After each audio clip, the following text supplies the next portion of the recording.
आप देख रहे हैं कि मेरे हाथ में एक सेल है और हमने दो वायर लिए हैं, बरकी तार जिसे कहते हैं।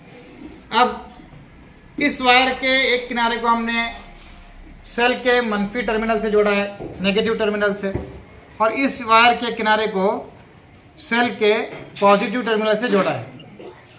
अब ये बल्ब के टर्मिनल्स भी हमें मालूम है, तो अब देखते हैं कि किन हालात में बल्ब रोशन होता है और किन हालात में बल्ब रोशन नहीं होता।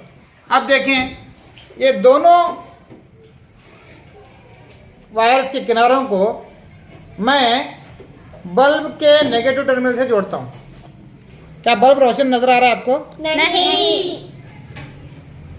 यानी जब दोनों टर्मिनल बल्ब के नेगेटिव टर्मिनल से दोनों वायर जोड़े जाए हैं तो बल्ब रोशन नहीं होता। अब इन दोनों को मैं पॉजिटिव टर्मिनल से जोड़कर देखता हूं। क्या अब बल्ब रोशन नजर आ रहा है आपको? नहीं। अब हम देखते हैं कि सेल के पॉजिटिव टर्मिनल को बल्ब के पॉजिटिव टर्मिनल से और सेल के नेगेटिव टर्मिनल को बल्ब के नेगेटिव टर्मिनल से जोड़कर देखते हैं।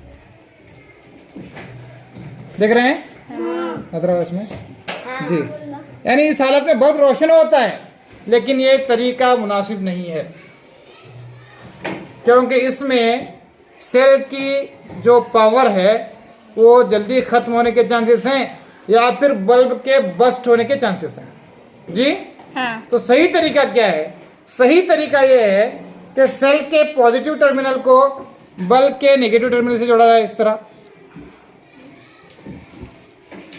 जी, और सेल के नेगेटिव टर्मिनल को बल्ब के पॉजिटिव टर्मिनल से जोड़ा जाए, इस तरह। जी, ये बंद कर, खिड़की बंद कर। जी, देख सकते हैं आप, बल्ब रोशन हो रहा नजर आ रहा है। तो ये सही की तरीका है कि सेल का नेगेटिव टर्मिनल बल्ब के पॉजिटिव टर्मिनल से जुड़ जाए और सेल का पॉजिटिव टर्मिनल बल्ब के नेगेटिव टर्मिनल से जुड़ जाए। जी, जी। तो इस तरह बल्ब रोशन होता है। हाँ। तो